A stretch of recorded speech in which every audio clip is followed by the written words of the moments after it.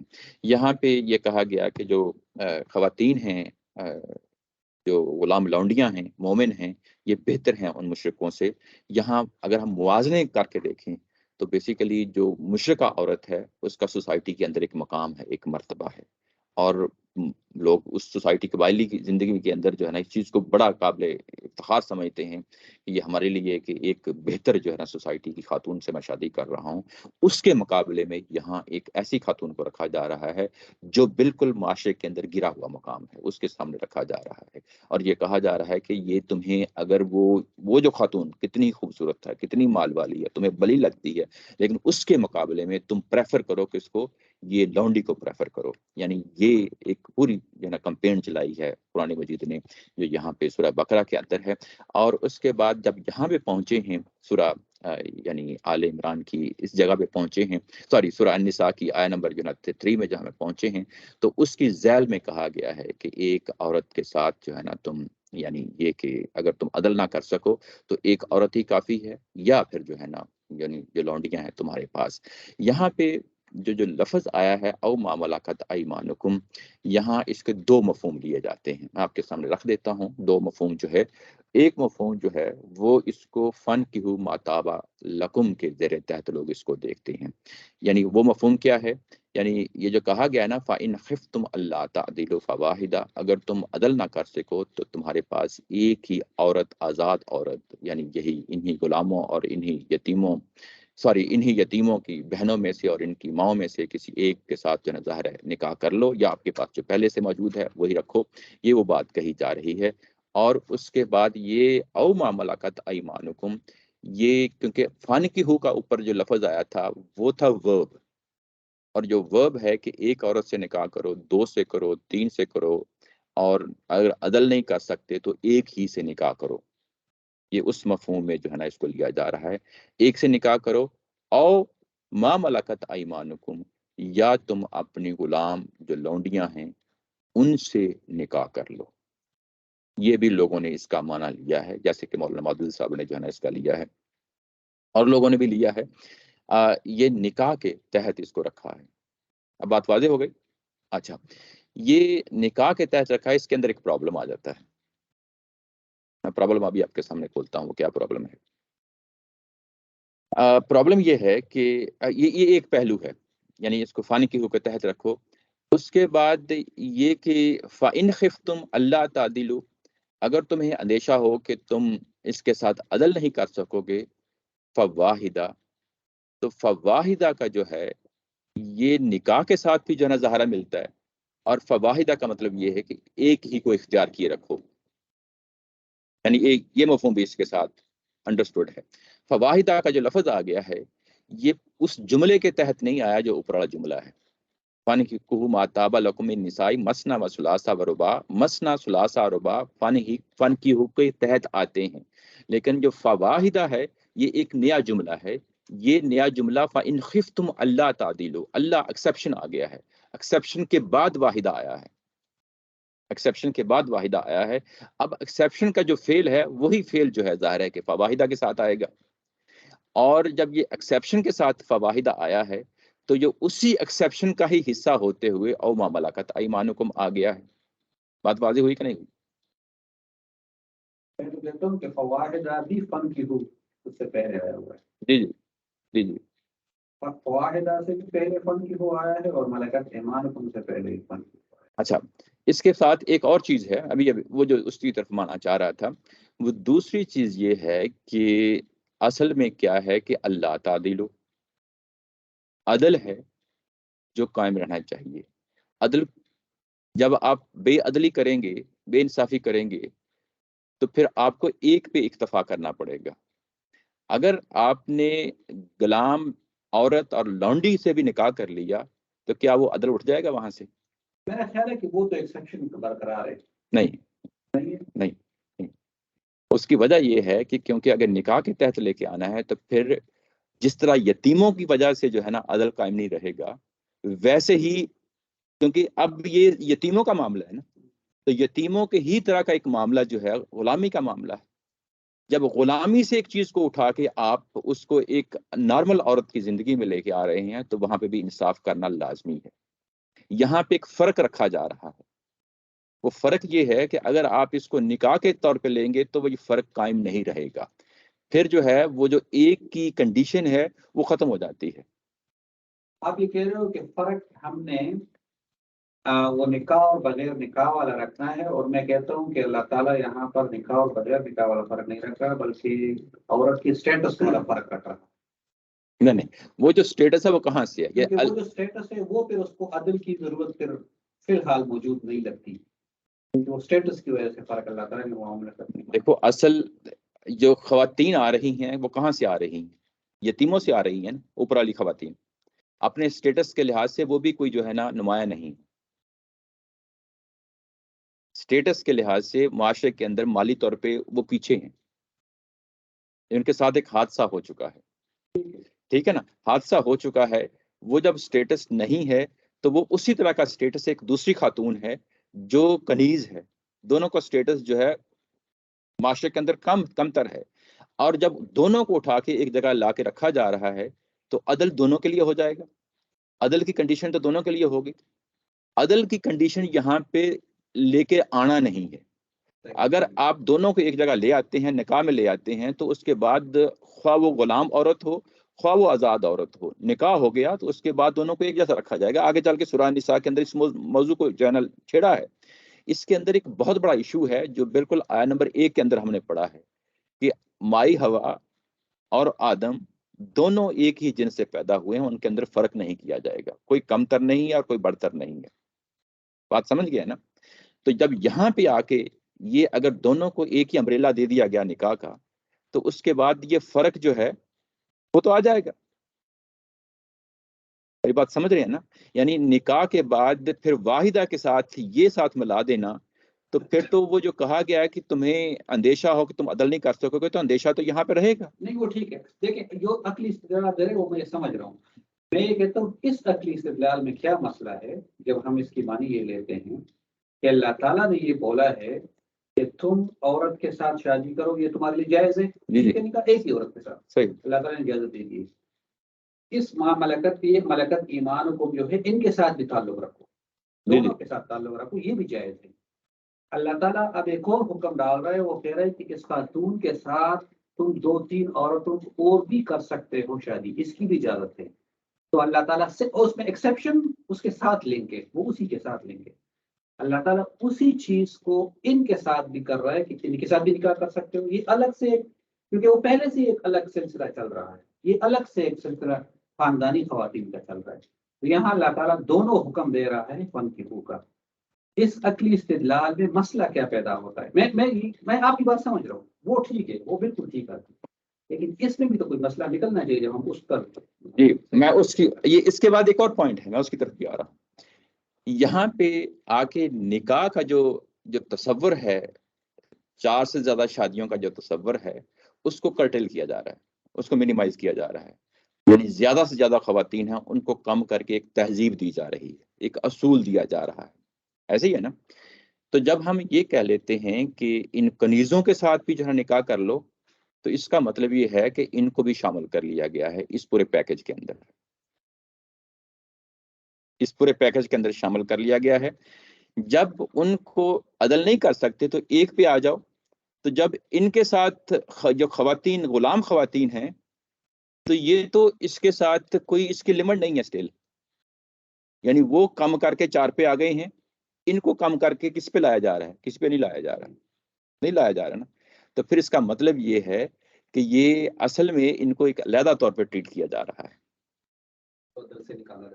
عدل کی اس کنڈیشن سے نکالا جا رہا ہے، اس کنڈیشن سے نکالا جا رہا ہے. یہ میری بات، یہ بہت اہم ویلڈ پوائنٹ ہے. جی یہ جو دوسرا پوائنٹ جو میں نے کہا ہے نا، کہ دراصل جو ہے نا، یہ جو آزاد عورتوں کو جو معاملات کیے جا رہے ہیں، آزاد عورتوں کے حوالے سے ان کی نکاح کے قوانین دیے جا رہے ہیں، ان کی طلاق کے قوانین دیے جا رہے ہیں، ان کی انٹری اور ایگزٹ ڈیفائن کی جا رہی ہے، اور بڑی ڈیٹیل کے ساتھ ڈیفائن کی جا رہی ہے آزاد عورتوں کے حوالے سے. قرآن مجید میں، پورا قرآن مجید پڑھ جائیے، یہ کیسے داخل ہوں گی عورتیں، غلام عورتیں کیسے داخل ہوں گی، آپ کے پاس آئیں گی، اور کیسے ایگزٹ ہوگا. کوئی کرائٹیریا نہیں دیا گیا ان کے بارے میں. گویا کہ قرآن ان کے بارے میں کوئی قانون دینا ہی نہیں چاہتا. کیوں نہیں دینا چاہتا؟ اس لیے نہیں دینا چاہتا کہ اس کو ختمہ کرنا چاہتا ہے. یعنی جب آپ ایک چیز کا خاتمہ کرنا چاہتے ہیں تو اس کی ڈیٹیل نہیں دینا چاہتے کہ ایک جو غلام عورت ہے اس کو کیسے ایکوائر کرنا ہے، اس کو کیسے طلاق دینی ہے. اس کے قوانین قرآن نے زیر بحث نہیں لے کے آیا. جو اس وقت معاشرے کے اندر موجود قوانین تھے انہی کا سہارا لیا ہے، انہی کا سہارا لیا ہے، کیونکہ اس انسٹیٹیوشن کو خاتمہ کرنا تھا. اس لیے جو ہے انسٹیٹیوشن کے خاتمے کے اقدامات جو ہے نا بتا دیے کہ یہ کیسے ختم ہوگا، اور جو کہ ان کو کیسے ریٹین کرنا ہے اس کے بارے میں ہمیں نہیں پتہ چلتا. قرآن مجید نہ ہی جو ہے نا ہمیں جو ہے نا سنت سے اس طرح کی کوئی تفصیل ملتی ہے.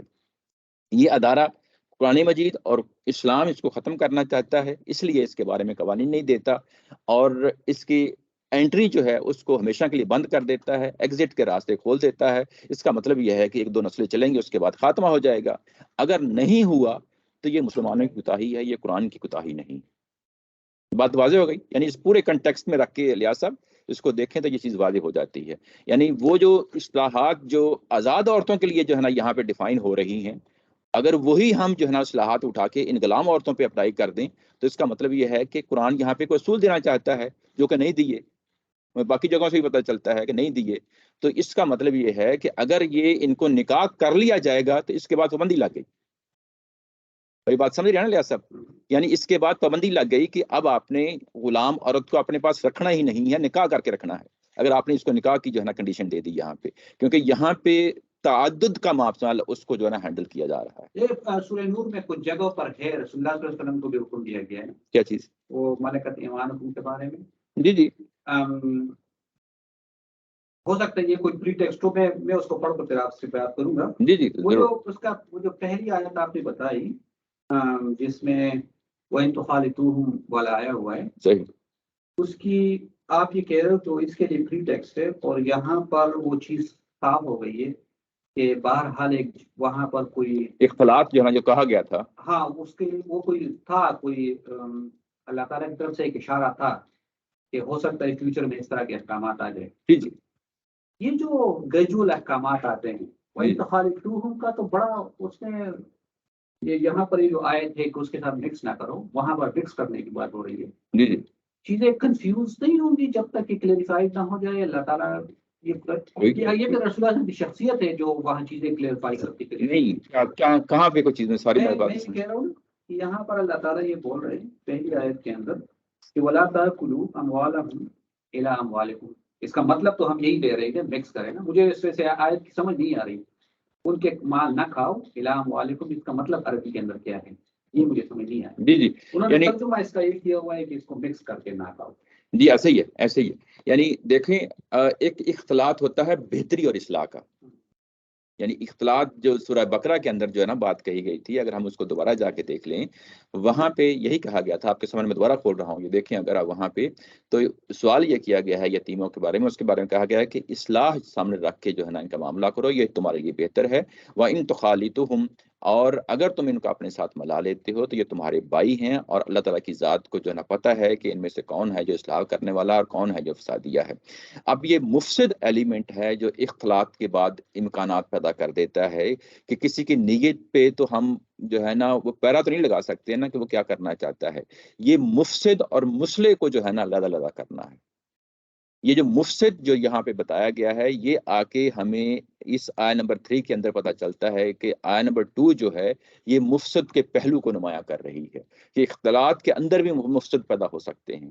وہ مفسد جو ہے فساد پیدا ہو سکتا ہے، وہ یعنی ایک تباہی و بربادی کی صورت میں چیزیں سامنے آ سکتی ہیں، نقصان کی صورت میں سامنے آ سکتی ہیں، جو یتیموں کو نقصان ہو سکتا ہے. تو جو مفسد کا پہلو ہے وہ اس کو یہاں پہ اختلاط کرتے ہو اس کو نمایاں کیا ہے کہ ان کو مال کو آپس میں تبادلہ نہ کرو خبیث اور طیب کے ساتھ، اور ان کو مال کو اپنے مال کے ساتھ ملا کر نہ کھاؤ. یہ جو مفسد کا پہلو تھا پچھلی سورہ کے اندر اس کو یہاں پہ نمایاں کیا ہے. بات واضح ہو گئی؟ وہ اس ان تخالیتوں کے تحت مفسد اور مصلح کی بات کی گئی تھی. ٹھیک ہے نا. یعنی یہاں پہ اس چیز کی اجازت اب بھی ہے، آیت نمبر 2 کے اندر ہے کہ ان کے مال کو اپنے مال کے ساتھ رکھ کے ہوئے بزنس کر سکتے ہیں، اس میں کوئی حرج کی بات نہیں ہے.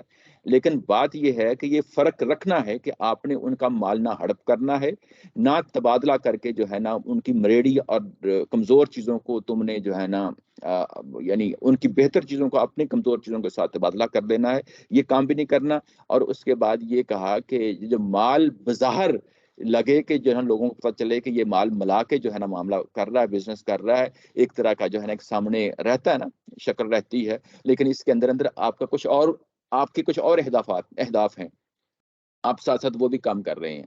تو اس چیز کو جو اس کا مفسد پہلو ہے وہ یہاں پہ آیت نمبر 2 کے اندر رکھا ہے. اس کے میرا نہیں خیال کہ کوئی اچھا وہاں پر جو تقسیط آیا ہے، جی جی تقسیط یہ ہے کہ میں اس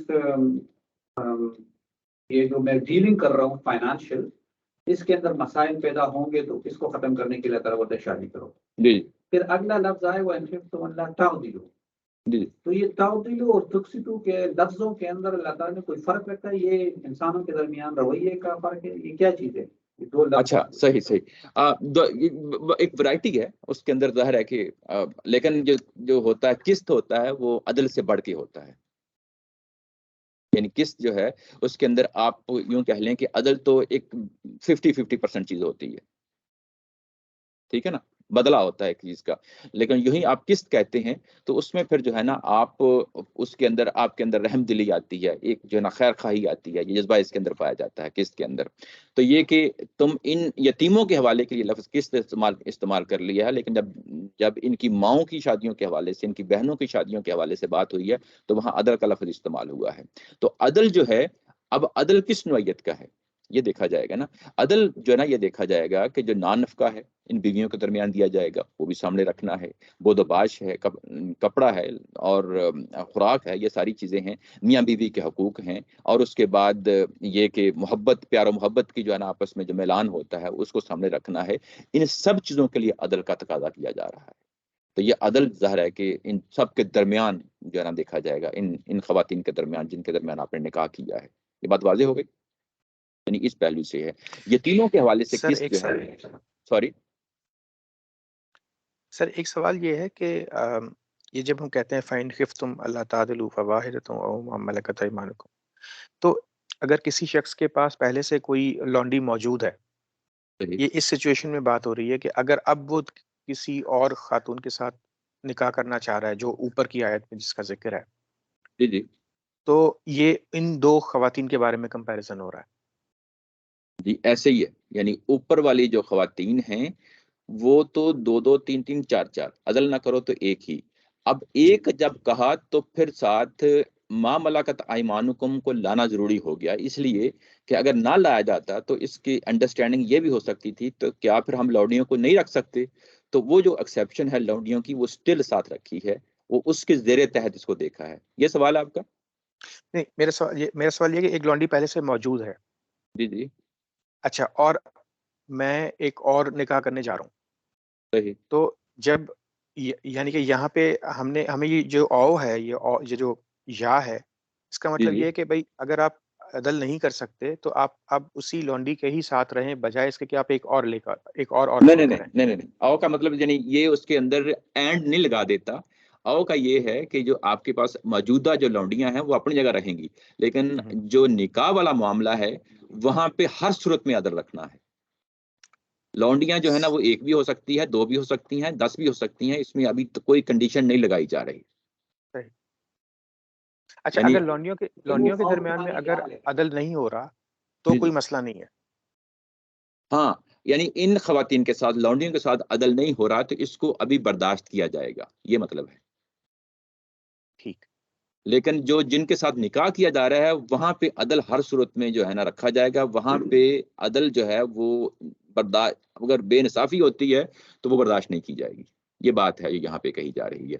یہ ان خواتین جو غلام اور لونڈی خواتین ہیں ان کے ساتھ عدل کو فی الحال برداشت کیا جائے گا. یعنی جب یہ کہتا ہوں کہ فی الحال برداشت کیا جائے گا، اس کا مطلب یہ ہے کہ اس کو ایک سیپریٹ پیکج کے طور پہ جو ہے نا ٹریٹ کیا جا رہا ہے. وہ علیحدہ سے راستے جو ہے نا بتائے جا رہے ہیں، ان کو ہم کسی اور جگہ جو ہے نا زیر بحث لے آئیں گے. یہ بات ہے جو انٹینشن ہے قرآن مجید کی جہاں پہ بیان کی جا رہی ہے. اور آگے چل کے اس کو موضوع بنا لیا ہے سورہ یہی النساء کے اندر. انہی لونڈی عورتوں کو یہ آگے چل کے اس کو موضوع بھی بنایا ہے قرآن مجید نے. بات واضح ہو گئی؟ جی جی، چلیں. Thank you. اچھا، یہاں پہ ابھی یہ جو آیا نمبر 3 ہے ابھی واضح جو ہے نا مکمل طور پہ پوری پکچر سامنے نہیں آئی. اس کے اندر اور بھی کچھ گنجلکیں ہیں جو میں آپ کے سامنے اب لے کے آنا چاہتا ہوں. یہاں پہ جو لفظ یتامہ کا آ گیا ہے، یتامہ جو ہے جیسا کہ بتایا کہ یہ وہی یتیم لوگ ہیں جو ظاہر ہے جن کے والدین فوت ہو چکے ہیں. اب ہوا یہ ہے کہ باہر ایک روایت پڑی ہوئی ہے، بخاری میں آ گئی ہے، سیدہ عائشہ رضی اللہ تعالی عنہا سے وہ منسوب ہے. انہوں نے تبصرہ کیا ہے کچھ یتیم عورتوں پہ. اب ہوتا یہ ہے کہ اس یتامہ کا مطلب یتیم عورت لے لیا گیا ہے. جی جی میں اسی طرف آ رہا ہوں. یعنی عام تفسیروں میں جا کے دیکھیں گے، یہ بھی جو ہمارے ہاں فکر افراحی کا جو نقطہ نظر ہے میں اس کو ذرا تھوڑی سی تفصیل کے ساتھ یہ یہاں پہ لے کے آنا چاہتا ہوں. یہاں پہ یتیم عورتوں کو لے لیا گیا ہے، اور یتیم عورتوں کو لینے کے بعد یہ کہا گیا، یتامہ کا مطلب یتیم عورتیں. پرابلم یہ ہے کہ اگر اس کا مطلب یتیم عورتیں لے لیا جائے، میں بتاتا ہوں، میں اس کو بھی لے کے آتا ہوں، میں وہ بھی سامنے لے آؤں گا. یتامہ کا جو لفظ ہے کم و بیش 25 دفعہ قرآن مجید میں اندر آیا ہے، اور جس جگہ پہ بھی آیا ہے اس کا ایک ہی مطلب ہے، مطلب یہی یتیم بچے. اب یتیم بچے اور بچیاں اس کے اندر دونوں شامل ہیں. اس کو مخصوص نہیں کیا جا سکتا کہ اس کا محض اس کا مطلب یتیم عورتیں ہیں، یتیم لڑکیاں یا یتیم عورتیں. یعنی اس کا وہ مطلب نہیں لیا جا سکتا یتام، کیونکہ اس کے ساتھ کوئی اور کنڈیشن نہیں آئی، کوئی کلو نہیں ہمیں ملتا کہ یہاں پہ یتیم عورتیں ہیں اس کا معنی، ٹھیک ہے۔ اب عام جو تفسیریں ہیں وہ کیا کرتی ہیں، وہ یہ کہتی ہیں کہ یہاں پہ یتامہ کا جو مطلب ہے وہ یتیم عورتیں ہیں، اگر تم ان یتیم عورتوں کے ساتھ انصاف نہیں کر سکتے تو دوسری عورتوں سے شادی کر لو، دوسری عورتوں سے شادی کر لو۔ میں اس کو مولانا تقی عثمانی صاحب کی جو تفسیر ہے، اگر آپ اس میں دیکھیں، آپ موبائل میں دیکھیں، وہاں سے چیزیں واضح ہو جائیں گی۔ اب میں نے تقی عثمانی صاحب، مولانا تقی عثمانی صاحب کی جو ہے نا تفسیر آپ کے سامنے کھولی ہے۔ یہ میں نے کیوں چنی ہے کہ اس میں ظاہر ہے کہ وہ چیز جو ہے بڑی خوبصورت طریقے سے آسان زبان میں بیان کر دی گئی ہے، باقی ساری تفسیریں یہی کہہ رہی ہیں۔ میں نے اس کو ہائی لائٹ بھی کر دیا ہے ترجمہ، اگر آپ ترجمہ پڑھیں نیچے لکھا ہے کہ اگر تمہیں یہ اندیشہ ہو کہ تم یتیموں کے بارے میں انصاف سے کام نہیں لے سکو گے تو ان سے نکاح کرنے کی بجائے، کن سے نکاح کرنے کی بجائے؟ یتیم عورتوں سے نکاح کرنے کی بجائے دوسری عورتوں میں سے کسی سے نکاح کر لو۔ اچھا، یہ اب خارج میں چیز پڑی ہے، دوسری عورتیں، یہ کس کا معنی ہے؟ یہ النساء کا معنی نہیں ہو سکتا، کیونکہ النساء جو ہے پیچھے یتامہ کے ساتھ جڑا ہوا ہے، الف لام کے ساتھ آیا ہے۔ جس طرح انگلش میں دی لفظ آ جاتا ہے THED، تو وہ وہاں مخصوص ہو جاتا ہے کہ یہ انڈرسٹوڈ چیز ہے۔ اس طرح عربی زبان کے اندر الف لام آتا ہے تو یہ بتا دیتا ہے کہ یہ اسی کنٹیکسٹ میں بات ہو رہی ہے۔ النساء کا مطلب جب ہم اپنے اس نقطہ نظر میں لیتے ہیں تو یہ یتامہ کے ساتھ جڑا ہوا ہے، یتاموں کے ساتھ جڑی ہوئی خواتین ہیں یہ، یعنی ان کی مائیں ہیں یا بہنیں ہیں۔ یہاں پہ یتامہ سے مراد لے رہے ہیں یہاں تقی عثمانی صاحب اور باقی لوگ، وہ یتیم خواتین ہیں، یتیم خواتین ہیں یا یتیم بچیاں ہیں، اور ان سے نکاح کرنے کی بجائے دوسری عورتوں سے نکاح کر لو۔ یہ دوسری عورتیں کہاں سے آ گئیں؟ یہ کسی جو ہے نا یہاں پہ دوسری عورت کا کوئی کلو نہیں ملتا یہاں پہ۔ اچھا، اب انہوں نے نیچے نمبر 3 حاشیہ جو ہے نا میں پڑھتا ہوں آپ کے سامنے، یہ بڑا دلچسپ حاشیہ ہے۔ صحیح بخاری کی حدیث میں حضرت عائشہ نے اس ہدایت کا پس منظر یہ بتایا ہے کہ بعض اوقات ایک یتیم لڑکی اپنے چچا کے بیٹے کی سرپرستی میں ہوتی تھی، وہ خوبصورت بھی ہوتی تھی اور اس کے باپ کا چھوڑا ہوا مال بھی اچھا خاصا ہوتا تھا۔ اس صورت میں اس کے چچا زاد بھائی یہ چاہتا کہ اس کے بالغ ہونے پر وہ خود اس سے نکاح کر لے تاکہ اس کے مال کے تصرف میں رہے، لیکن نکاح میں وہ اس کو اتنا مہر نہیں دیتا تھا جتنا اس جیسی لڑکی کو دینا چاہیے۔ دوسری طرف اگر لڑکی زیادہ خوبصورت نہ ہوتی تو اس کے مال کے لالچ میں اس سے نکاح تو کر لیتا تھا، لیکن نہ صرف یہ کہ اس کا مہر کم رکھتا تھا بلکہ اس کے ساتھ ایک محبوب بیوی جیسا سلوک نہیں کرتا تھا۔ اس آیت نے ایسے لوگوں کو یہ حکم دیا کہ اگر تم یتیم لڑکیوں کے ساتھ اس قسم کی بے انصافی کا اندیشہ ہو تو ان سے نکاح مت کرو بلکہ دوسری عورتوں سے نکاح کرو جو اللہ نے تمہارے لیے حلال کی ہیں، اللہ نے ہمارے لیے حلال کی ہیں۔ اب جو اس کا یہ پوری جو حاشیہ ہے بڑی تفصیل کے ساتھ اس کو بیان کر دیا، اس کے اندر تو کوئی ایمبیگوٹی نہیں ہے، کلیئر ہو گیا بات۔ اچھا، نیچے عربی عبارت دی ہوئی ہے میں نے، عربی عبارت جو ہے وہ ہے ان عائشہ و ان خفتم اللہ تقسطوا فی الیتامى، یہ سورہ نساء کی آیت نمبر 3 ہے، اس کی ذیل میں سیدہ عائشہ فرماتی ہیں قالت الیتیمہ تکون عند الرجل، یتیمہ ایک خاتون جو یتیم عورت ہے وہ کسی مرد کے پاس ہوتی، وہو ولیھا، اور وہ اس عورت کا ولی ہوتا،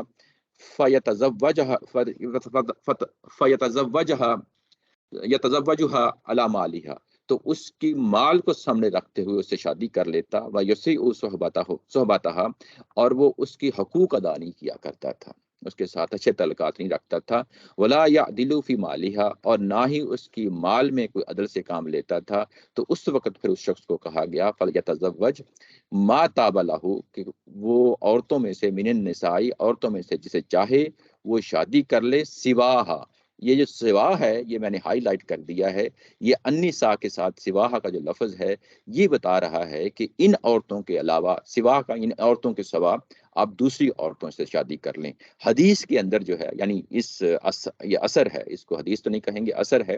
اثر یہ ہوتا ہے کہ صحابی سے کوئی چیز منسوب ہو روایت، اس کو اثر کہتے ہیں۔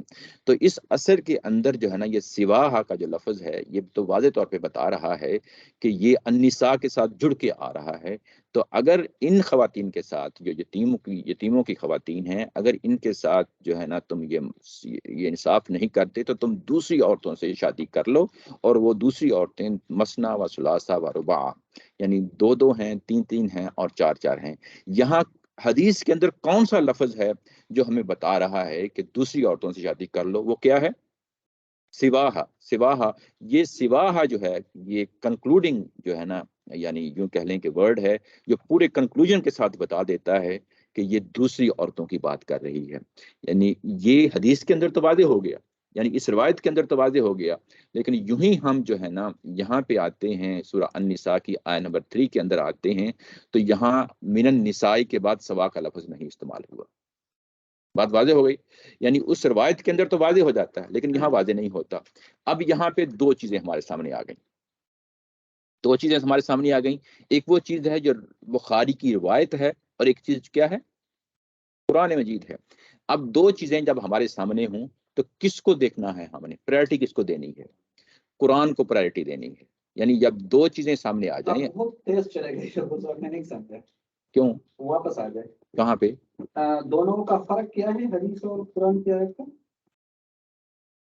دیکھیں میں نے وہاں بڑی تفصیل کے ساتھ یہی تو بتایا ہے کہ اگر آپ اس کو دیکھیں، جو عربی کا نیچے ٹکڑا ہے، وہ ٹکڑا یہ بتا رہا ہے کہ سیدہ عائشہ یہ بتاتی ہیں کہ کسی فرد کے ساتھ، مرد کے پاس ایک یعنی لونڈی ہوتی، وہ اس کا ولی ہوتا، وہ اس کے ساتھ اس کے مال کی وجہ سے اس سے شادی کر لیتا، اور اس کے بعد اس کے حقوق ادا نہیں کرتا تھا، اس کے مال میں کوئی عدل نہیں کرتا تھا، تو پھر روک دیا گیا اور منع کر دیا گیا کہ تم یہ کام نہ کرو، تم شادی کر سکتے ہو دوسری عورتوں کے ساتھ، 2 3 اور 4، یعنی ان یتیموں عورتوں کے علاوہ باقی عورتوں سے آپ شادی کر سکتے ہیں، اور 2 3 اور 4۔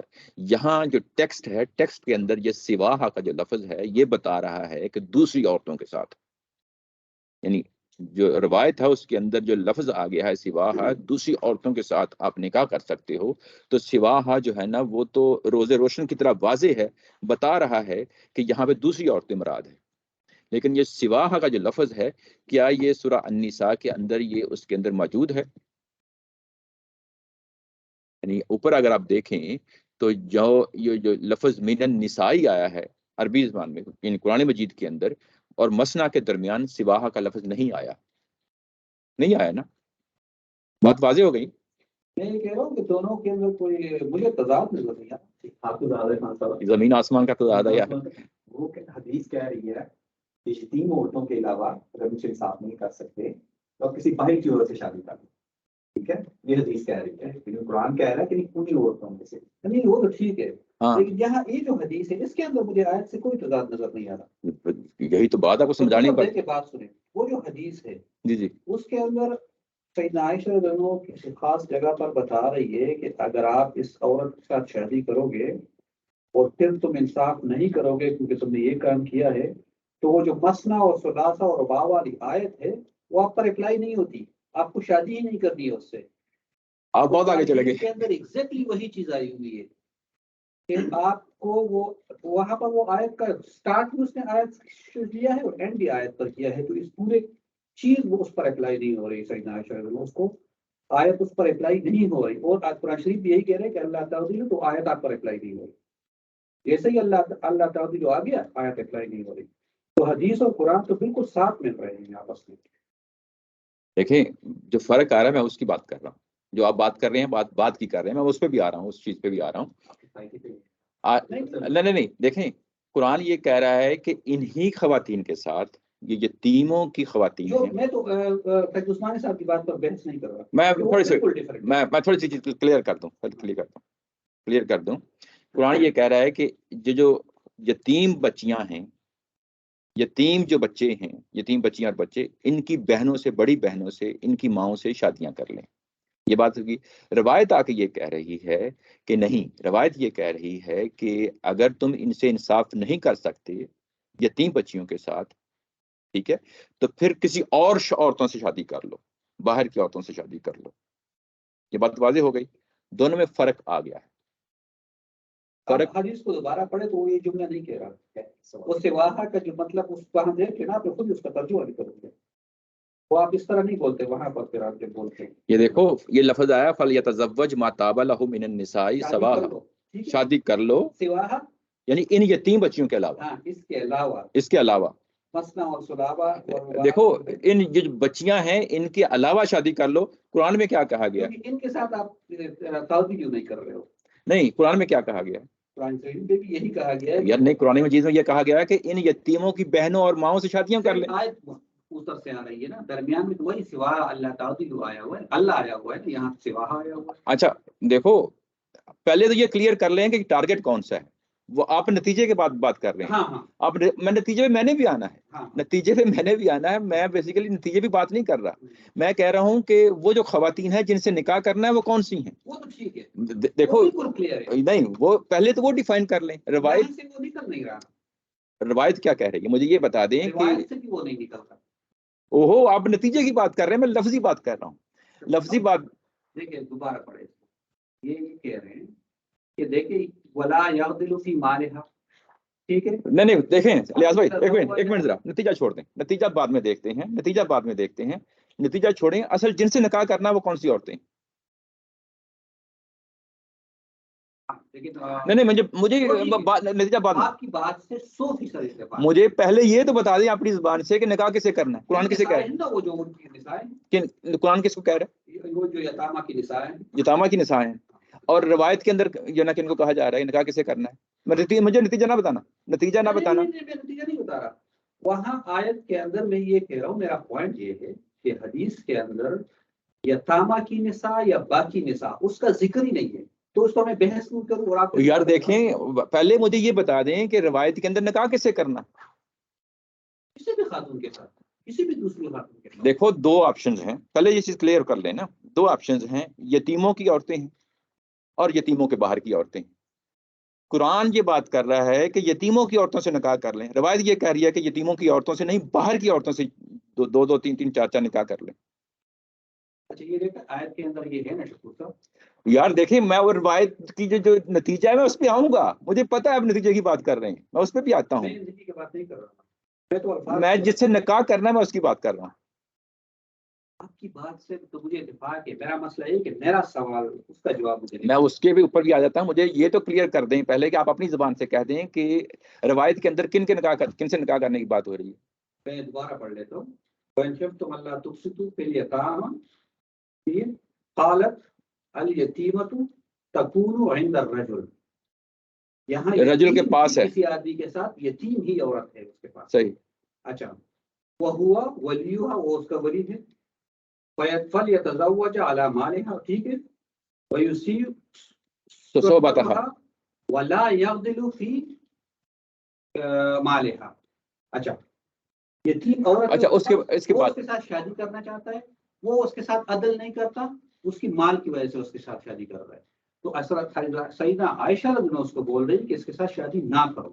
جی اس کے بعد آگے کیا کہتے ہیں؟ آگے کہتا ہے سوائے مسنا اور سلاح، وہ جو مسنا اور سلاح اور سواہا کا لفظ آیا ہے، سواہا کا، وہ کس سے شادی کرو؟ ان عورتوں کے علاوہ باہر شادی کرو. ان کے ساتھ شادی نہیں کرو، کیونکہ ان کے ساتھ وہ آیت آپ پر اپلائی نہیں ہوتی. آپ ان کے ساتھ شادی کر ہی نہیں سکتے، عدل کا تقاضا نہیں ہے. قرآن شریف کی آیت بھی یہی کہہ رہی ہے کہ ان کے ساتھ آپ شادی نہ کرو، کیونکہ آپ عدل نہیں کر سکتے ان کے ساتھ. یہ جو سواہا کا جو لفظ آیا نا، اس کے بعد 2 3 4 جو شادیاں کر لو، یہ جو نتیجہ ہے نہیں، یہ قرآن شریف کی آیت ہے، یہ نتیجہ نہیں ہے. یہی تو میرا پوائنٹ ہے شکور صاحب. سوری دیکھو میں پھر سے آپ سے شاید میں آپ کو بات کی آیت کوٹ کر رہی ہے. میری بات سنیں. اور یہ عائشہ کا طریقہ ہے، وہ دوسرے حدیث میں بھی قرآن شریف کی آیت کوٹ کر کے ریفر کرتی ہے اس جگہ پہ. دیکھیں بات سنیں. بات یہ ہے کہ قرآن مجید کے اندر جب یہ کہا جا رہا ہے کہ تم ان عورتوں سے نکاح کر لو، تو نکاح کن سے کیا جا رہا ہے؟ نکاح کو ٹارگٹ ہے نا، کوئی ہوا میں تو چیز نہیں ہے نا. وہ کن سے کیا جا رہا ہے؟ یتیموں سے متعلقہ ہے نا. تو جب روایت میں آتے ہیں تو روایت میں جو آخری ٹکڑا ہے وہ بیسیکلی یتیموں کی عورتوں سے شادی کرنے کی بات نہیں کر رہا. وہ کہہ رہا ہے کہ ان یتیموں کی عورتوں کے علاوہ جو ہے نا 2 2 3 3 4 4 شادیاں کر لو. یہ جو 2 2 3 3 4 4 شادیوں کا یہ تعلق ہے، یہ یتیموں کی عورتوں سے نہیں ہے، یتیموں کی عورتوں سے باہر ہے. باہر ہے. یہ جو مفہوم روایت کے اندر پڑا ہوا ہے، یہی مفہوم جب آتے ہیں تو یہ قرآن مجید کی اس آیت کے اندر جو ہے نا ڈال دیا جاتا ہے. یعنی باہر کا مفہوم جو ہے، میں اس پہ بھی آتا ہوں یار، میں اس پہ میں کب کا ہے میں سوری یعنی اچھا میں یہاں پہ نا ایک میرا سوری، یہ آن لائن بھی بالکل دوسری بات کہہ رہی ہے. دیکھیں، وہ جو بات ہے پہلے یہ وہ نتیجے کے طور پہ ہے. میں اس پہ آنا ہے مجھے آپ وہاں پہ تک آنے دیں، اس چیز پہ آنے دیں. نتیجے کے طور پر بھی نہیں کہہ رہا، میں تو الفاظ سے بات بتا رہا ہوں. میرا تو وہ بھی اختلاف ہے لوگوں کے ساتھ. نہیں، دیکھو نتیجہ جو ہے وہ ایک اپنی جگہ ہے. یہ جو اتنا ٹکڑا ہے، یہ اس طرح ٹکڑے کو تو آپ سمجھ لیں پہلے کہ ٹکڑا یہ ہے کہ ما تاب لہ من النساء سواہا مثنی و ثلاث و رباع. جو حدیث کا جو ٹکڑا ہے، یہ عورتیں اب وہ عورتیں نہیں رہ گئیں جو یتیموں کی عورتیں ہیں. یہ باہر کی عورتیں کی جن سے نکاح کرنے کی بات کہی جا رہی ہے. یہ جو 2 3 4 سے نکاح کرنا ہے، یہ یتیموں کی عورتوں سے نکاح نہیں کرنا، یہ یتیموں کی عورتوں سے باہر سے نکاح کرنا ہے. یہ جو مفہوم اس ٹکڑے کا ہے، اس کو داخل کر دیا جاتا ہے سورہ النساء کے اندر، آ کے داخل کر دیا جاتا ہے، جس سے فرق پڑ جاتا ہے. اب میں آتا ہوں. اب آتا یہ جو چیزیں ہمارے پاس سامنے آ گئیں، ایک طرف جو ہے نا ایک حدیث کا ٹکڑا پڑا ہوا ہے، ایک طرف جو ہے نا قرآن مجید کا ٹکڑا پڑا ہوا ہے. دونوں کو جو ہے نا اب ہم نے سمجھنا ہے. اب ہوتا یہ ہے کہ جو حدیث کا مفہوم ہے، وہ مفہوم اب داخل کر دیا جاتا ہے قرآن مجید کے اندر. اب یہ جو ترجمہ کر دیا گیا ہے کہ ان کے نکاح کرنے کی بجائے دوسری عورتوں سے نکاح کر لو، یہ فرق پڑ جاتا ہے نا آپ کے ترجمے میں کہ دوسری عورتوں سے نکاح کرو. جب فرق پڑ گیا یہ کہاں سے لیا؟ میں اس چیز پہ فوکس کر رہا ہوں. یہ کہاں سے آ گیا؟ وہ حدیث سے آیا ہے نا، حدیث سے آیا ہے. اب ہم یہاں ہوا کیا ہے؟ قرآن کی آیت کی تعویل کی گئی ہے یا حدیث کی تعویل کی گئی ہے؟ تو جو طریقہ ہے، نہیں مجھے واضح جواب دینا. قرآن مجید کی تعویل کی گئی ہے. ہم تعویل نہیں کرتے. اصل جو فرق کو سمجھانا ہے کہ ہم تعویل نہیں کرتے قرآن مجید کی. ہم کس کی تعویل کرتے ہیں؟ حدیث کی تعویل کرتے ہیں. حدیث کو مطابقت کرتے ہیں قرآن مجید کے مطابق لانے کے لیے. ہم یہ کہتے ہیں کہ قرآن کا جو ٹیکسٹ ہے وہ اپنی اصل جگہ پہ کھڑے ہو کے ہم اس کو دیکھیں گے، اور جو حدیث کی بات آئے گی وہ ہم اس کے مطابق بنائیں گے، قرآن مجید کے مطابق بنائیں گے. یہاں الٹا معاملہ ہو گیا ہے. میں اس چیز کو کلیریفائی کرنا ہے. جب آپ قرآن مجید کو سمجھ گئے لیاس بھائی، جب آپ قرآن مجید کو سمجھ گئے، قرآن مجید کا مدعا یہ ہے، تو اب ہم کیا کریں گے کہ ہم حدیث کی تعویل کریں گے. حدیث کی تعویل کریں گے. میری بات سمجھ گئے نا؟ اب ہم حدیث پہ آئیں گے تو اس میں کہیں گے کہ اس میں وہی بات ہے جو آپ نتیجے کے طور پہ کہہ رہے ہیں. اب آپ سمجھ گئے بات کو؟ یعنی نتیجے کے طور پر میں یہ کہہ رہا ہوں کہ قرآن شریف کی آیت نہ بھی ہو تب بھی حدیث وہی بات بتا رہی ہے. وہ نتیجے کے طور پہ بتا رہی ہے. نہیں وہ وہاں پر بالکل مکمل اس کے بعد یہ کیا کہہ رہی ہیں، نصیحت کر رہی ہیں کہ دیکھو قرآن مجید بھی بیسیکلی ایٹ دا اینڈ نتیجے کے طور پہ یہی کہتا ہے کہ تم اگر ان یتیم خواتین کے ساتھ یعنی عدل نہیں کر سکتے تو باہر جو شادیاں ہیں وہی کرو جا کے. اصل میں بات یہ نا یہاں پہ سوری یہاں پہ میں تھوڑا سا جو ہے نا وہ ایڈ کرنا چاہوں گا کہ اوپر جو کنٹیکسٹ آ رہا وہ یتیموں کے بارے میں آ رہا اور یتیموں کی عورتوں کے بارے میں، تو اسی سے آگے جو نا وہ باقی عورتوں سے شادی جو نا وہ ایک علیحدہ مضمون ہے. لیکن یہاں پہ بات جو ہو رہی ہے وہ تو یتیموں کے بارے میں اور ان عورتوں کے بارے میں جو یتیموں کے ساتھ ہیں ان کے بارے میں میرے خیال بات ہو رہی ہے. تو اس سے جو نا وہ چیز واضح ہو جاتی ہے کہ یہ باہر والی عورتوں کی بات ہی نہیں ہو رہی یہاں پہ. جی صحیح کہہ رہے ہیں، درست کہا آپ نے.